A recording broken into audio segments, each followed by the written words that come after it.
warm welcome to the show. This is Direct Talk, and I'm Abed Zagab. On today's session, I'm joined by Tigray Interim Administration President Getachew Reda. He joined me here to speak about the first year anniversary of the Pretoria Peace Agreement. Getachew, thanks so much for joining us. You're welcome. Okay, let's begin with the implementation record so far. What can you say about the implementation of the Pretoria Peace Agreement? It's a mixed bag. Pretoria, first and foremost, is about cessation of hostilities. Although, fortunately or unfortunately, there were tons of things that were made part of the Pretoria Agreement. The first focus of the arrangement was the cessation of hostilities, silencing of the guns. So, to the extent that this was the primary focus, I think silencing of the guns has worked pretty well in many parts of Tigray. We still have areas which have not seen the level of silencing of the guns that significant parts of Tigray have experienced, but at least the fact that there has not been an active fighting between the federal government and the Tigray forces is quite a welcome development. And of course, it has held since the signing of the Pretoria Agreement.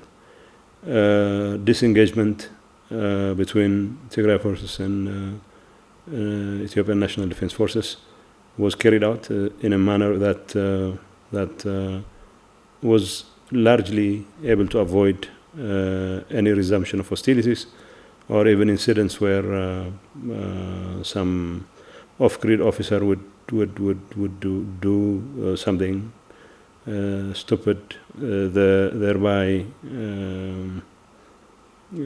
endangering the cessation of hostilities agreement. So the first order of business was the silencing of the guns. It has largely worked in the sense that in areas where the interim administration have been able to extend its writ, it has worked very well. But I cannot really say whether this has worked in areas where the interim regional administration has not been able to extend its writ, such as Western Tigray and Southern Tigray, because there have been a series of conflicts here and there, not necessarily involving Tigrayan forces, but exposing Tigrayan victims just the same. Second, of course, you have the resumption of services. Although telecoms, air services, travel services, electricity and all those things have been restored, people could still complain about the quality of services that we continue to enjoy, but that's more a function of whether the institutions that are supposed to be in the business of providing those services are discharging their responsibility. But as far as the larger picture of Pretoria, unlocking that particular aspect of our federal-regional relationship is concerned, I think it has worked more or less in an encouraging way. There were signs of the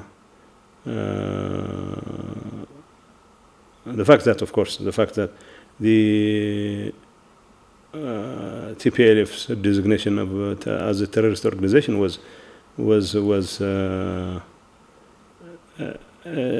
significant stumbling block against the establishment of an interim regional administration. We were able to work out an arrangement with the federal government to expedite that process, and of course that led to the establishment, although it took longer, establishment of the interim administration. So the delisting of TPLF is another progress. Significant progress. Although in many ways the delisting of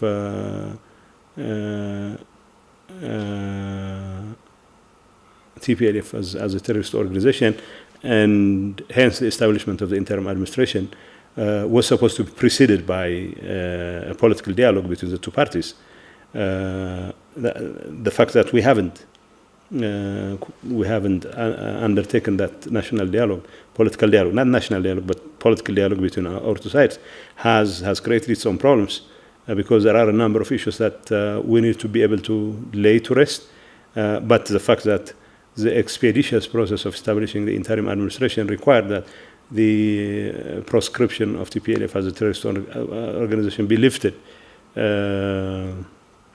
earlier simply meant that we had to sort of agree on some sort of compromise there. So on balance, the fact that we were able to delist TPLF as a terrorist organization, and of course the subsequent establishment of the interim administration, although it took its own time, that has little, if any, to do with it has little to do with the federal government, although the federal government had imposed its own conditions, but most of the reason would still be explained in terms of what we have done or what we haven't been able to do in the process. But the most important thing is we have established an interim regional administration, no matter how long it took. And of course, another progress, I would say, is the release of federal block grant, budgetary block grant by the federal government. Although Tigray was absolutely devastated in the three-year conflict, at least the fact that the federal government was willing to provide the federal block grant was a positive progress. Although we still maintain, and we have always maintained, that that was not nearly enough to address the kind of monumental challenge that the people of Tigray faced as a result of the breakdown, not only of services, but more importantly of the destruction itself of the sub-state structure. That was the direct outcome of the devastating war that was imposed on Tigray. So these are some of the progresses. Humanitarian access, unfettered humanitarian access, was one of the cardinal items that was expected to be facilitated as a result of the Pretoria Agreement. Although technically there was nothing that could stand in the way of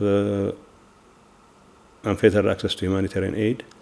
Unfortunately, even immediately after the establishment or before the establishment of the interim administration, the international community had not been particularly forthcoming when it comes to the provision of humanitarian aid. So it's been suspended for the last 9-10 months now, and especially with the number of IDPs, close to 1 million plus IDPs still in camps, in schools, and makeshift camps in very horrendous conditions.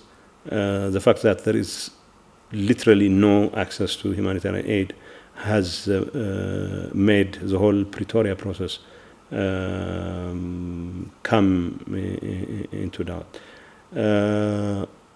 Having said that, of course, these are the fact that our people in many parts of Tigray, excluding, of course, Western Tigray, northeastern part of Tigray, like Irob and Adiago, which are still in the hands of the Eritreans, and western and southern Tigray, which are still in the hands of Amhara forces. At least the remaining parts of Tigray have enjoyed the fact that the guns have been silenced. This is quite positive progress, and it took working closely together with the federal government to make those things happen. But the most important challenge is that Western Tigray or Southern Tigray or parts of Tigray that are under the occupation of the Eritreans are not yet returned into the hands of Tigrayans. millions of IDPs are still suffering in absolutely difficult conditions. Every effort that have been made the last 8 months to see to it that our IDPs are returned has either been frustrated, and it is our contention that the federal government hasn't discharged its part of the responsibility here. And there are the whole IDP issues, and in fact the DDR, the primary focus of many, even Westerners, was the first D in the DDR process, which is disarming. But DDR is not just about disarming; it's also about demobilization and reintegration, and those things require resources. We have more than 270,000 combatants who we have committed to demobilizing, but their demobilization will require that they be integrated into society, and that requires huge amount of resources, and no amount of resources been made available. Even the interim regional administration has been forced to force civil servants to share part of the burden of taking care of the bread and butter needs of the combatants. This should have been the federal government's headache. This should have been the international community's headache. But it's very unfortunate that what little resources we have that comes from the federal government is being spent not on provision of basic services in Tigray, including the provision of remunerations for civil servants, but more importantly in taking care of the needs of combatants who should have been taken care of by either the federal government or the federal government alone, or in cooperation with, in collaboration with the international community. That has not been forthcoming. These are some of the areas where I can say, well, there is progress. It's a good progress, but not nearly good enough, because we still have a long way to go before the entire Pretoria Agreement is fully implemented. Because without IDPs returning, without Tigrayans living under occupation, being liberated in western and southern Tigray, in parts of northeastern Tigray and northwestern Tigray, it still would be very difficult for us to say that this Pretoria, as much as we like to avoid any relapse into conflict, I cannot really say that this is always the case, because with 1 million plus people still living in absolutely unacceptable conditions, it will be very difficult to expect the whole idea of peace dividend to be enjoyed by each and everyone in Tigray. And of course, despite the progress, we have reason to believe that it's not nearly enough, because with 1 million plus people still living in absolutely unacceptable conditions, and with territories that are constitutionally part of Tigray still in the hands of either Amhara forces or external forces, including Eritrea, we cannot really say that it's been an easy ride. That's all I can say. Okay, on Tuesday, Human Rights Watch said the AU monitoring mechanism has fundamentally focused on disarmament than following the implementation of every provisions in the agreement, and also public reporting whenever there are violations. How do you assess the monitoring mechanism so far? The monitoring mechanism, it is very unfortunate. I cannot blame the people who are involved in the monitoring process. And I have reason to believe that these are professional people who are genuinely interested in addressing the challenge that they have in their hands. It's very unfortunate, however, that the kind of attention the AU itself gives to this process is a very scant one. And I know of cases where the monitoring mechanism came up with reports that pointed to a violation of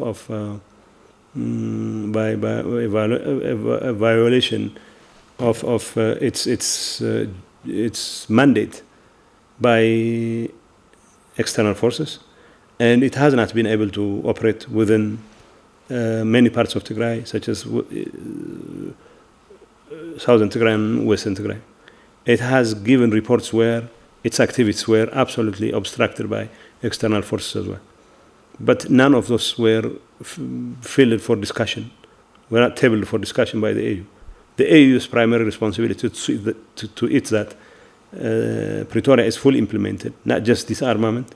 That's the obsession of even many Westerners, and their primary focus is whether the first D in the DDR process is being taken care of. We have gone a long way in doing so, but they are not here to count every AK-47 assault rifle that's in the hands of our combatants. Obviously, we will need to have a security force. It could be police, it could be militia, it could be all that. But the most important thing is it is in our best interest to demobilize and reintegrate our combatants. But to assess the performance of the AU mechanism is first and foremost to talk about the commitment of the AU itself, whether it's been serious about discharging its part of the responsibility. I have reason to doubt whether the AU has been as sincerely engaged in this process as it should. But yes, they come up with reports after reports, the AU monitoring mechanism. I know of cases where they were not even able to mention the very forces that stood in the way of their activities. It speaks volumes, not so much about their failure, but about the kind of scant attention given to their activity by the AU Peace and Security Commission itself. That's my assessment. Earlier today, Ethiopia Government Communication Service issued a statement saying it has done its best to return to resolve the issue of contested areas, also blaming the other part and not reciprocating its efforts. What is your answer for these allegations? Look, in the first place, the whole idea of contested areas is a sort of buzzword to create an assumption that there is a valid claim by the other side. It could be the Amhara, obviously. Okay, let's assume for a moment that the Amhara have a valid claim. I have every reason to believe that there is none whatsoever. So whatever control they have in southern Tigray or in western Tigray or in northwestern Tigray were made possible because the Ethiopian National Defense Forces control those territories, okay? So in Pretoria, one of the sticking points was some within the negotiation team insisted that interim administration of Tigray would not have control over what they call contested areas. Of course, they were very blunt when they said the interim regional administration in Tigray would not have any jurisdiction over western Tigray and southern Tigray. And we said no. You know, the whole process could go south. The whole process could go down the drain. The most important concern for us is not so much, it's one thing to agree to disarm, because ultimately, as long as peace is ensured, as long as the political process takes care of the underlying differences that led to the conflict in the first place. So we're not particularly interested in brandishing guns. So it would be more than ready as long as the security interests of Tigray are taken care of, okay? As long as external forces, other than the ANDF, were forced to withdraw from Tigray, we wouldn't have any business carrying guns, including tanks and artillery pieces. That was what we agreed. But I remember on the 2nd of November, around 3 p.m., they came up with a very strange inclusion in what was supposed to be a final, ready to be signed document. Apparently, it came from the Amhara quarters that the interim administration in Tigray would have nothing to do with within Tigray. And we said no. We said no. Not only did we say no, but also we told them point blank that there is no business for us to sign a deal which would give any unnecessary and unrealistic expectation among either the Amharas and the federal government that Tigray is ready to abdicate its responsibility when it comes to extending its threat over Western Tigray and Southern Tigray, Northwestern Tigray. Now, the most important thing is when the people who were there to facilitate the process, members of the panel, 3 members of the panel were present, so we said, we're not ready to sign if that happens. So some kind of shuttle diplomacy happened, and of course we agreed that the only thing that could be used to address such a demand was the constitution. So the constitution is clear, and as long as those territories were part of Tigray, and then the healthiest thing to do is to restore the status quo ante. But to the extent that there are issues or demands from either Wolqayt or from Raya, and then the whole process should be dealt with in accordance with the constitution. This is pretty much what Pretoria says. So in our engagements, we've been taken care of. There have been some compromises that have been made all along. Like I told you, the TPLF designation thing could have lasted forever unless some expeditious move was done by the federal government. That much we know. So we had to establish the regional interim administration, and it took some sort of shifting of priorities. And in many cases, the federal government was mostly interested in taking care of security within Magala. For example, in the process, we did agree that there was no point for the federal government to exercise any jurisdiction over the security of Magala. So these are the kinds of trade-offs we've been making all along. But the most important thing is addressing the issue of Western Tigray and the return of IDPs, Western Tigray and Southern Tigray, and return of IDPs was something that should have been done a long time ago. So according to that statement, they said, okay, we had planned for the return of IDPs before last June. The strangest thing is, while we were discussing this with the federal government, the Amhara regional government people were invited as part of the plan to expedite the implementation process. But all of a sudden, the Amhara authorities started to renegotiate Pretoria itself. There is no point trying to renegotiate Pretoria itself with people whose interests were absolutely represented in Pretoria, but who still have second thoughts about what should have been included in Pretoria and what was included in Pretoria. So obviously, there are all sorts of things. And we have reason to believe that the federal government would always take an opportunity to pander to either of the parties, okay? And that's part of the problem. In fact, I even took the rather extraordinary, it should not have been extraordinary going to Bahar Dar, but the rather extraordinary under circumstances step of going to Bahar Dar to try and make it easier for the Amhara authorities to understand that not just the return of IDPs, but also the addressing of Western Tigray and Southern Tigray status issues through the constitution. The constitution is clear. An interim regional administration, no matter how popular it is, does not have a popular mandate. Because the constitution is clear, if a referendum, for example, is going to take place, it is going to take place only if the regional council has agreed to it, in accordance with, of course, a recommendation by the Council, House of Federation. And there is no regional council to speak of in Tigray. And, you know, I don't claim to be the most popular leader here. Even if I were the most widely popular leader here, it is not going to translate into a popular mandate. There is no chance that I will be presiding over a referendum for which I don't have any mandate whatsoever. So that's clear. The constitution is clear. So the return of IDPs could be conducted as long as propitious conditions obtain on the ground.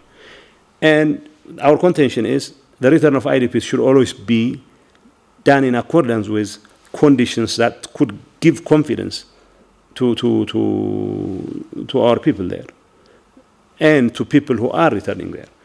And if you have people who were involved in the killing and the forced displacement of the IDPs themselves still roaming around and calling the shots, now that would be an exercise in futility. In fact, that would be quite suicidal. So the federal government took it upon itself to dismantle Amhara administration because it's illegal administrations there. Okay, once that happens, I can tell you we have had our own fair share of problems as well. We should have set up the joint committee a long time ago. So it took longer, but the federal government itself also keeps shifting the goalposts. So our contention is that, okay, they have this idea of referendum to be held step by step, whatever that means.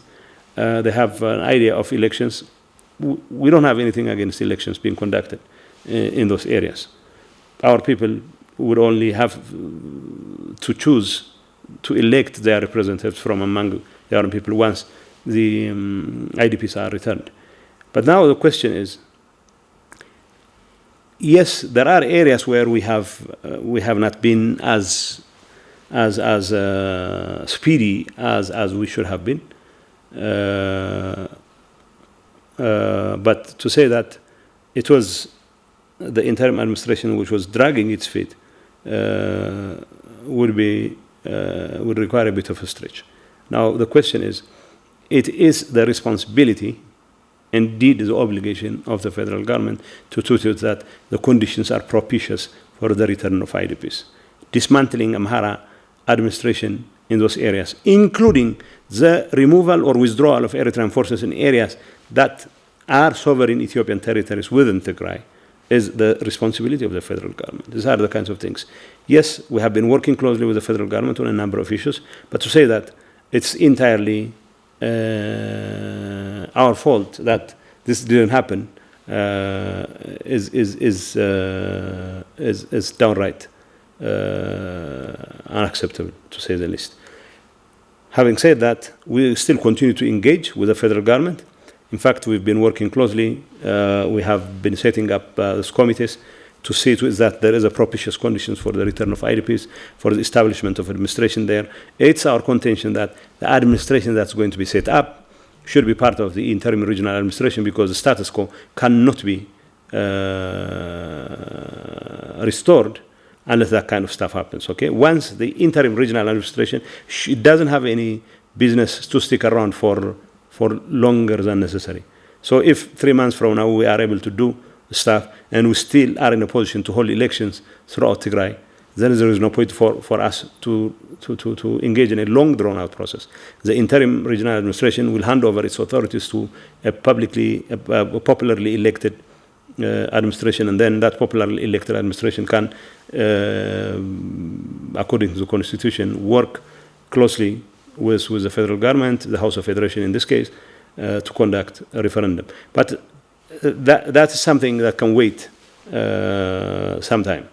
And my understanding of step-by-step referendum is that it will have to take into account the fact that this interim administration is not an elected one, and as such it doesn't have a popular mandate to preside over any referendum. It doesn't, however, mean that we cannot work on a workable arrangement where our joint arrangements will lead to creating a propitious condition on the ground for our people to return, and for interim regional administration to extend its reach to those parts of Tigray which are still in the hands of so that's a bit confusing, because in many cases, for example, the Amhara were able to conduct what would appear to be demographic re-engineering in Western Tigray.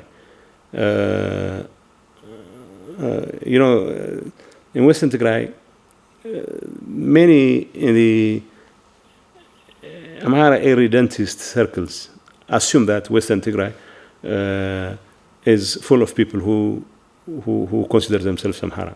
That's far from the truth, and they often are perplexed by the fact that people there speak Tigrinya,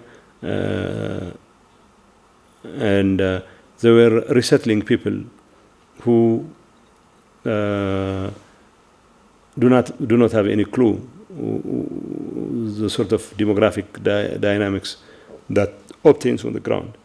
Now the question is, in our discussions, I wouldn't call them negotiations because it's all about implementation with the federal government. It was clear that, the return of IDPs should come first, and to the extent that there is going to be some kind of election for regional, for Qabali level elections, for example, the people who are going to be allowed to vote are people who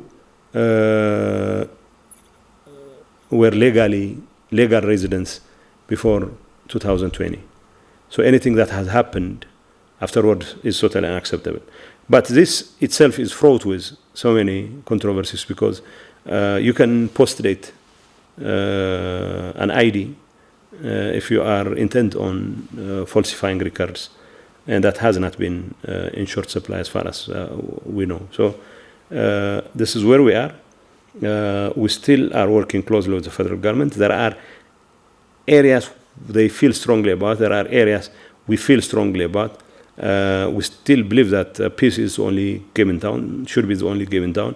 We still believe that we can negotiate our way out of, not negotiate, discuss our way out of this impasse, but to expect that impasse to be broken simply by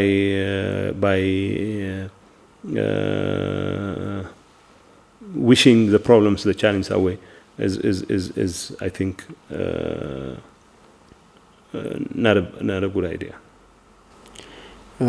All right. In his statement marking the first anniversary of the Pretoria Agreement, AU Commission Chairperson Musa Faki Mohammed commends signatory parties for their commitment to the peace deal as well as all Ethiopians for embracing reconciliation. What was your first take to the statement? I commend Chairman Musa Faki Mohammed for breaking his silence on the implementation of Pretoria. I was hoping he would say things. Debretsion Gabriel, chairman of TPLF, wrote a letter to Musa Faki Mohammed 6 months ago asking for a convening of the panel to assess the development, the progress of Pretoria, so that we not only take stock of the challenge, but more importantly, find a way, an amicable solution to avoid any possibility of relapse. We have been waiting for a response, and none has been forthcoming. So it's a good opportunity, like I told you, to once again thank Musa Faki Mohammed for coming forward on this issue, although he has been MIA for the last 8-9 months. It's very unfortunate that AU should have been responsible for making sure that even it has fielded a monitoring mechanism to be actively seized with the matter, and try and resolve it in a manner that addresses any lacuna, any potential for a relapse into conflict. Peace is in the best interest of the people of Tigray. And here in Tigray, no one is willing to even tolerate any possible attempt to derail the process of the implementation of Pretoria. But it doesn't mean that all has been bed of roses. And okay, it's one thing. So if Chairman Musa Faki Mohammed indeed said so, I think it's a good thing. But the most important priority for him and for his organization should be making sure that that commitment is still there, making sure that whether that commitment is facing challenge every step of the way, and whether those challenges could be dealt with in a manner that ensures sustainable peace throughout the country, and in fact beyond, in the entire region. So my call is for Chairman Musa Faki Mohammed to once again ask very difficult questions whether beyond that commitment by both parties there was something and there is still something that the AU should do to make sure that there is no relapse into conflict. And I think it behooves the AU and all its partners in that. I know this Pretoria Agreement doesn't have guarantors, but the people who have been involved as observers have every obligation to see to it that Pretoria is fully implemented, because that will be the best interest of the people of Ethiopia, not just the people of Tigray. How are you collaborating with the federal government in your fight against those who aim to undermine the peace agreement? Look, we have made it abundantly clear that our partner in peace is the federal government. Unfortunately, the federal government's moves are not all necessarily in sync with what we believe are going to be extremely instrumental in ensuring sustainable peace. Of course, we could see some elements within the federal government itself which are very much opposite to the whole idea of Pretoria being implemented fully. So we understand the challenge there. And we also know, until recently, people who are very much opposed to Pretoria were part of the federal government, although the federal government, for example, now is engaged in a conflict with someone which we advise should be resolved peacefully. But the fact that even those who are now locking horns with the federal government still blame everything on Tigray simply shows how difficult the situation is. Sometimes, the culprit is Pretoria. So whatever the federal government decides to do, we believe it should do it in a peaceful manner. Whoever its adversaries are, it should deal with its adversaries in a peaceful manner, because peace should always be the only game in town. But to the extent that there are people who are locking horns with the federal government, who are at loggerheads with the federal government simply because of its commitment, its apparent commitment to Pretoria, then obviously would rather work closely with the federal government to address this challenge than embolden people who are in the business of sabotaging the Pretoria Agreement itself. So always that would almost always take the form of political support. Okay, so because we are of the opinion that peace should be the only game in town, when we say we'll continue to support anything that the federal government does to implement Pretoria, it doesn't mean that we're not going to say no to things that appear to be in consonant with the tenets in Pretoria. Okay, my final question is, many are concerned that Tigray could be a battleground for another round of war between Ethiopia and Eritrea. What measures are being put in place to address this potential threat? Well, the only call we can make, and we have made, is that differences should be resolved in a peaceful manner. By the way, no matter how difficult it is